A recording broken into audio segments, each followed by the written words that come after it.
this is Artie and Marissa, and you are listening to the podcast Birth Yourself Brave.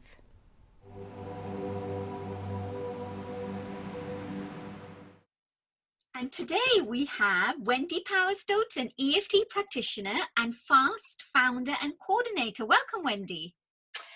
Thank you very much for having me. It's lovely to be here. Yes, we've been talking about this ever since, a while, and I've been thinking of finding the right moment to talk about FAST, to talk about this lovely, it's a wonderful group of individuals that you've gathered together to serve, which is so wonderful. Yes, I was very lucky actually because I belong to a lovely group of practitioners, which has a very supportive family feel about it anyway. So it was very simple. When I put the word out there, I was inundated with those wanting to help and do a little bit more than just clap outside their houses once a week.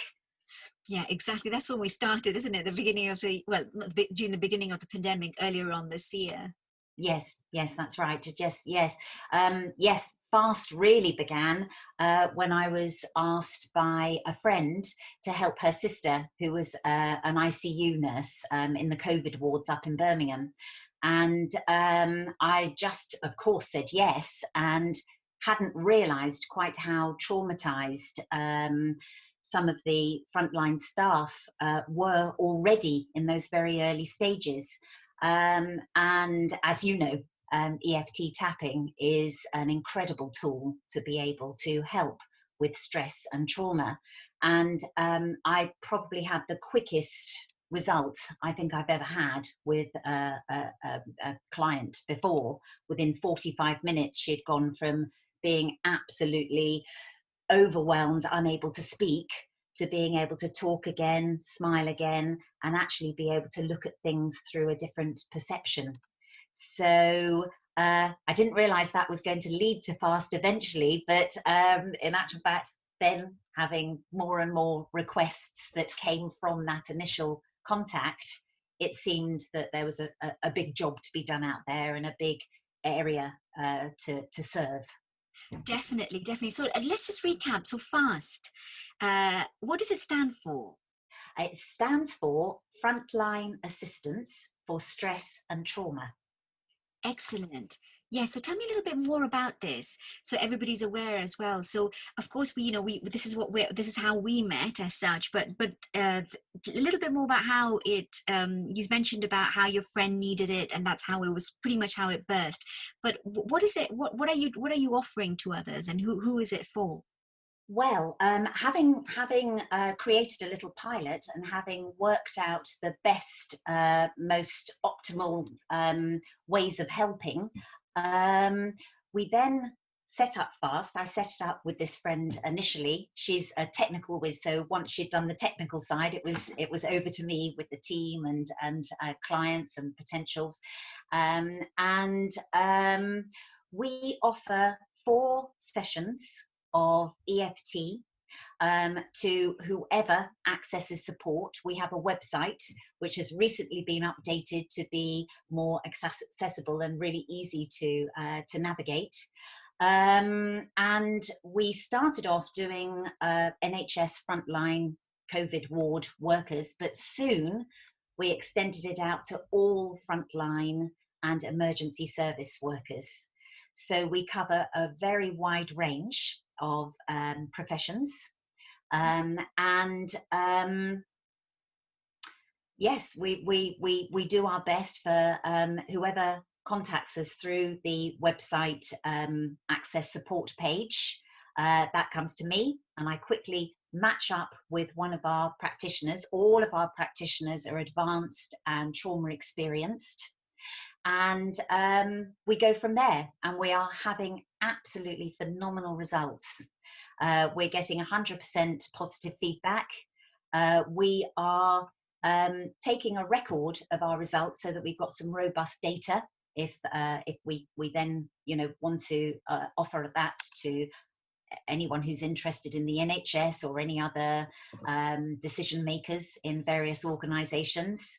And the testimonials too, absolutely mind-blowing. We're really lucky. We have life-saving and life-changing coming out in comments regularly.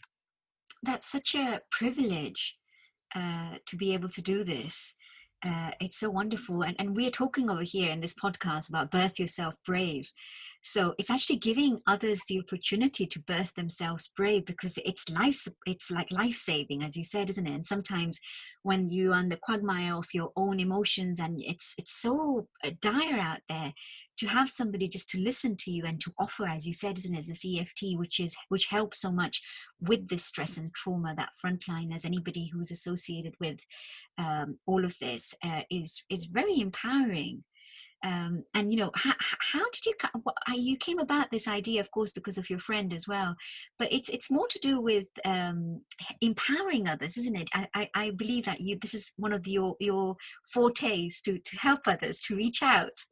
Yes, yes. Well, I think I've been an EFT practitioner now for 18 years, and I through those years, it makes me realise how everyone is unique. We're all the sum total of everything that's ever happened to us, and EFT really offers people, I think, the space. The sessions that we're offering is giving this space to people to be able to just discover where their stress, where their trauma has come from. It's such a unique thing. We're not offering a technique which is just a blanket one. It's much more individual and personal than that. And we hold the space for our clients into their own self-discovery. And when they've had results with EFT, they realize actually how simple it is, and it becomes a wonderful self-help tool that you can use anywhere and in any circumstances.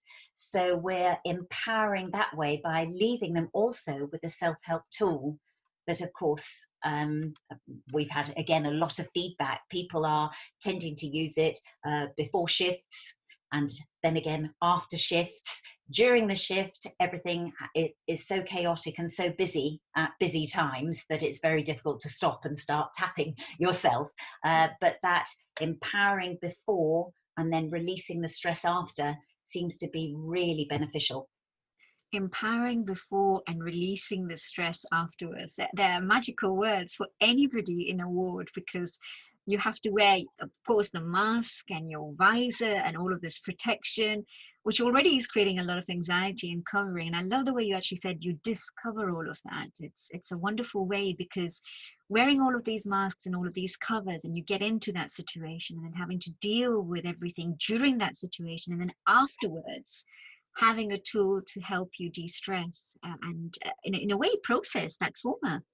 Yes, Yeah. yes, absolutely, absolutely. And I think the other side of it, we're talking about busy wards and things. One of the other things that helped the birth of FAST was, yes, the busy wards up in the big cities. But I live down in Cornwall, and Cornwall was not affected in that first wave of lockdown. But I was being approached by hospital staff who had anticipatory fear. And this was really huge as well. And back in those early days, I don't know if you remember, but everyone was using all of this kind of battle terminology. Yeah. And I was hearing from nurses and doctors, in fact, who were saying it's like waiting behind the front line. You're waiting in the trenches to go over, and that waiting is almost worse than actually just being in there and getting on with it. And a lot of staff were going off with stress-related symptoms from that. So it was really, really helpful to help with that as well, getting rid of that, so that everyone wanted to be at work, but they just didn't feel in a position. They were just feeling traumatized even before anything had happened. It's amazing. It's fascinating, the power of the mind. A lot of our worries, there was a quote that I heard recently, that 99% of our worries about the future never actually materialize. We make it bigger than life.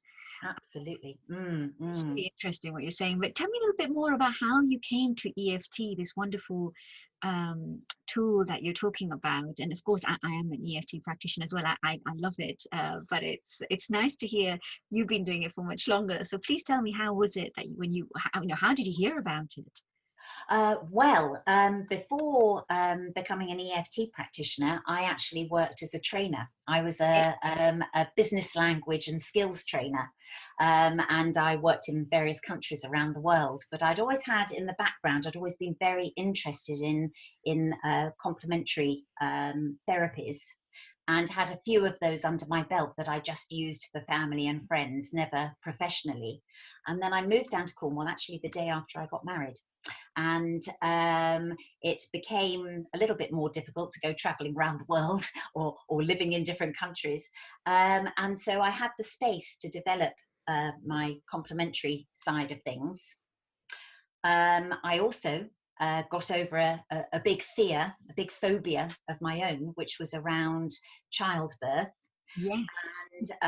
which was a pretty big time for me, and I had the space to do that. Unfortunately, I didn't know about EFT at the time, because it would have made my life so much easier had I. But I had my son, and I remember the exact day that I discovered EFT. I was on a beach in Cornwall.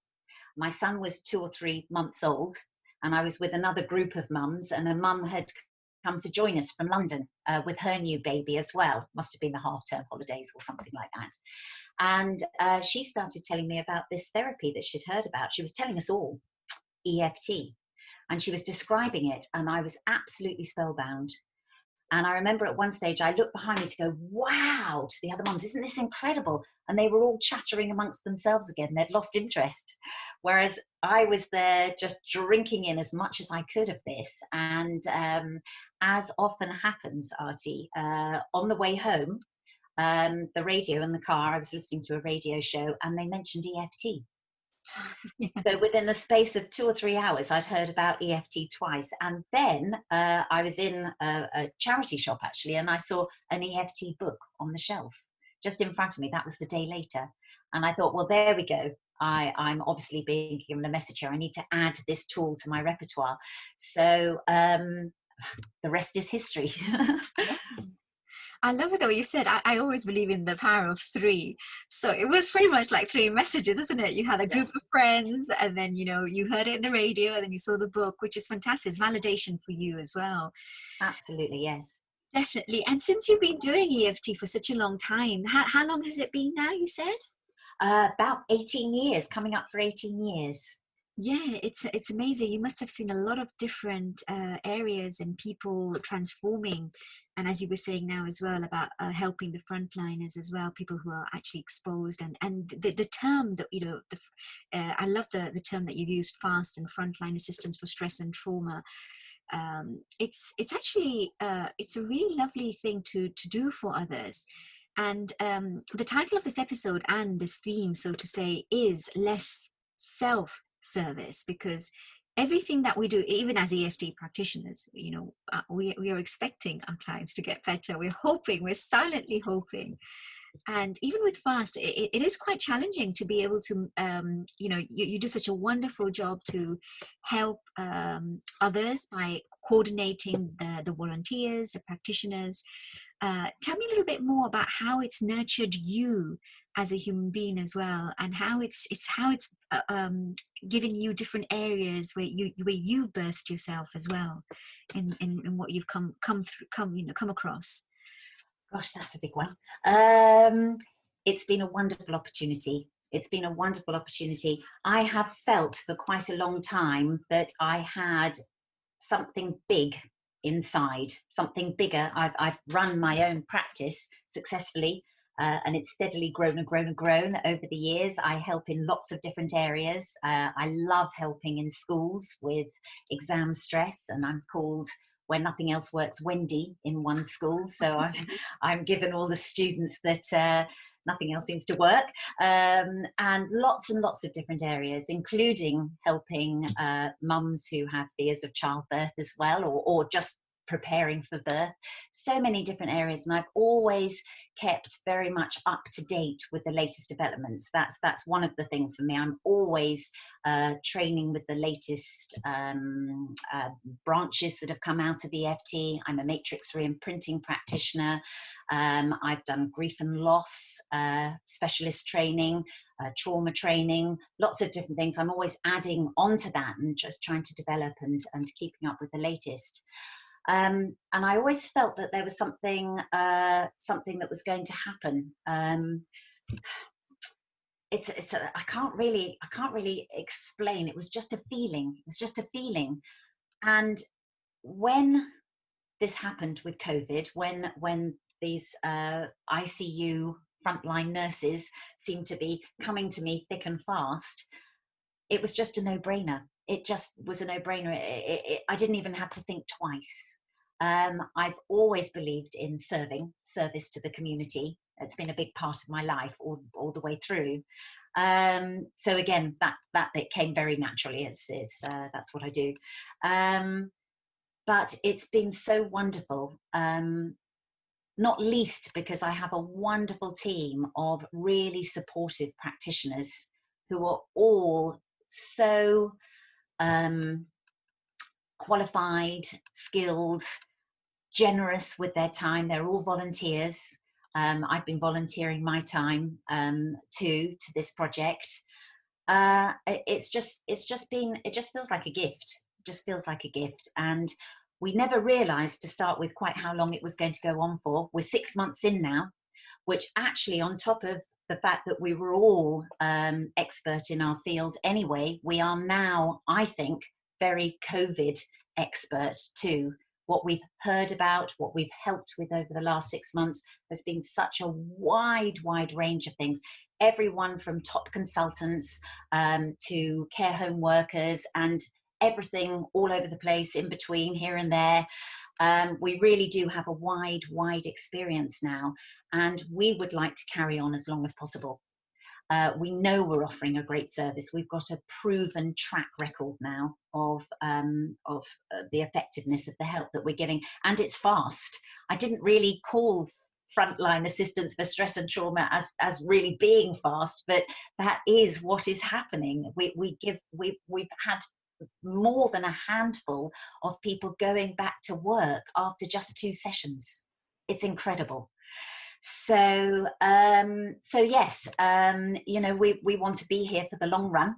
I hope we can be. Wasn't the initial plan of when FAST was born, but it seems obvious that this is what we have to do, and also it's giving us the opportunity to get EFT more widely acknowledged. I think that's one of my aims as well. To help as many people as we possibly can who need our help, and then also to spread the EFT word, because it is so effective with stress and trauma. Yeah, I just want it to be accessible to everyone. definitely. And I guess because we're serving those who are serving others, I also share workshops with other therapists, and it's so empowering. It's that ripple effect.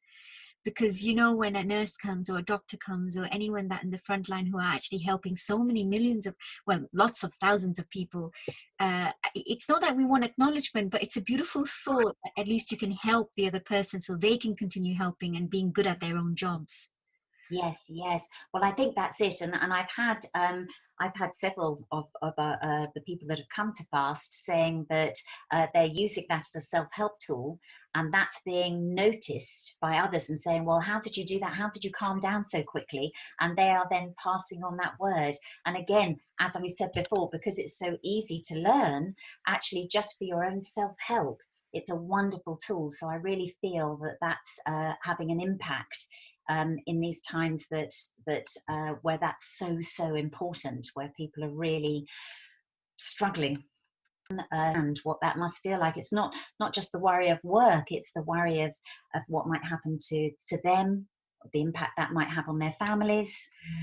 There's so much stress and trauma involved in each scenario.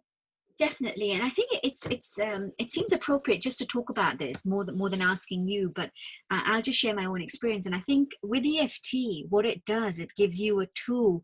What it does with the amygdala, it just helps the amygdala to neutralize it, which is what everybody in terms of those medical professionals want to hear. How does it actually work? And of course, there's a lot of research on the FAST website. There's a lot of links that you have given, which is fantastic. But it's such a wonderful way to come back, because you can't change the circumstances. COVID is not going to go away. Whoever's meant to leave this world or creation will leave, but it gives you the tools to take a little bit of the control in your hands so that you can choose, as you said, be calm, compose yourself, empower yourself, and be able to be the best version of yourself. Is there anything else that you can just mention? I know it's just a little bit, I just feel very inspired to ask you this, because you yourself, we were talking about this, you yourself had tocophobia, and through EFT, you managed to get rid of that, and you're helping other people. So there's two questions I'm asking there, to help other women. So a little bit more it's just your own experience has really shown that it really works. So anything that you would like to add? Well, I need to correct you there just a little bit. Yes, sorry. Well, I didn't know about EFT when I had my tocophobia, which is Yes. my fear of Yes. travel. Yeah. I didn't know about EFT then. It didn't come to me quick enough. I found out about EFT when my baby was already 3 or 4 months old. So I just missed out. I had to try other ways. What I did discover, Artie, was that in actual fact, rather than it being the fear of childbirth, it was actually the fear of hospitals and anything medical. So I do apologise to any medical staff that might be listening in on this podcast, but I was absolutely petrified of you all. I didn't know why. I didn't know where that had come from. It just was. And forget fight, flight, freeze. I used to faint. So I would just, if I was visiting the doctor, even if I was visiting somebody in hospital, and I was just visiting, I wasn't actually an inpatient, I would pass out at the hospital doors. So mine was very much my coping mechanism was just to shut down completely and faint. Not that I wanted to. It was awful. It was terrible and terribly, terribly embarrassing. But I did work out that actually it was about hospitals and maybe the loss of self-control when I was to give birth. So I actually had a home birth. And that papered over the fact that I had this hospital phobia. So in actual fact, my biggest ever healing, which was absolutely life-changing for me, was when my mother was going in for a triple heart bypass and I had to be there for her. I was the only one that could be there. She was going to be in hospital for at least a week. They said maybe longer. And how was I going to get through those hospital doors to start with? And I was very lucky. I had a training with matrix re-imprinting scheduled just before this triple heart bypass operation. It was a retraining. I was going to add another layer onto my matrix re-imprinting. And during that time, I worked with a new practitioner. And I thought, okay, I've got to give this hospital thing another go. I still hadn't found the root of it. And within 20 minutes, my phobia, I discovered the root of it. I discovered that where the core was, and we'd negated that core and just taken away. This is what EFT does, and matrix re-imprinting, which is a branch of EFT. You can just go back and just release the core, and it's almost like a domino effect into the present. And the next day I drove to the hospital, met my mum, and we drove to the hospital, and I just could not believe it. I could not believe it. I walked straight in there. I was looking left and right, something I'd never done before. And during that week of my mum being in hospital, I was there helping the nurses with all sorts of things because they were all incredibly busy. They were all asking me about EFT because I was helping my mum with tapping with her fears. She was petrified, and also after the operation as well. And it was just this completely magical epiphany for me. It really, really was. And that's something that I am now absolutely passionate about helping as many people as possible with, because I know how life-changing EFT can be. Well, you've answered both questions so beautifully. You actually took me there in your home, giving birth, and in the hospital with your mom. I'm in awe of you, Wendy, especially when you've had these phobia, not tocophobia as such, but phobia of hospitals and everything medical, and you managed to overcome that by getting into the root of what you needed to release. But more so now, you've taken the opportunity to birth yourself brave, to come first of all to this podcast. And as you were saying, you know, you had to be very brave to do this. But more so now, you're giving a little bit of yourself back to them, which is really good. No, thank you, Wendy. And I know there is, in terms of FAST, it is a free service for frontline workers, and it's not part of the NHS. It's a free service, completely free service. Yes, we're totally independent. I did try to start with to see if we could become an NHS provider to be on their list, but that was because EFT is not NICE recognised yet. I have to add that word yet, because there's so much research going on, and already in America and Australia and many other countries it's widely accepted, not in the UK yet. So it seems very, very important to me that we continue to offer our service free of charge for as long as it takes, as long as we're needed, so that EFT is accessible to everyone. As I said, we have a lot of care workers who are coming to access our support, and they're on minimum wage. So there's no way they could have EFT sessions otherwise, and many others besides. So yes, I'm passionate about keeping it free of charge for as long as we can, which is great. I'm very happy with that, and yeah, and hopefully it'll be free of charge on the NHS as soon as it possibly can be. Definitely. And just to clarify as well, there is a Just Giving site to the website, but it's only for the admin and the running costs, not to offer the services or anything like that. Anything in the world, there is certain amounts that are minimum. So if anybody is willing to help or anything, it's just a donation basis, if it's possible at all, more than anything else. We are delighted to receive any donations at all, because the setup and the running costs, the admin costs, are inevitably there. You know, we have just had a new website done, and we have team calendars, and insurance, and all our GDPR, everything all has to be taken account of. We run this very professionally. We haven't left any stones unturned on that. I want to offer as professional a service as possible. So, you know, obviously that's my aim. Exactly, but it is freely available to anyone that's exposed to any kind of stress and trauma, who are working in the front line. So it's lovely to anybody to share this with those who are in need. And I'm so grateful that, Wendy, you shared all of this. It's lovely how you spoke about the birth of FAST, how it kind of came into fruition, and how you came into understood EFT. And I love that power of 3, how the signs came through. And then how you helped your own self. You birthed yourself through different, however you did it, through EFT and other ways. But you're here today and sharing it with the fears that you had. You transformed them, which is very, very admirable. Well, that's it, and again, as you said, that's the power of EFT, you know. And I think something I love and feel. Before you leave, is there anything that you would like to mention that I haven't asked you, or I think we've covered most of it, but I just wanted to give you a chance?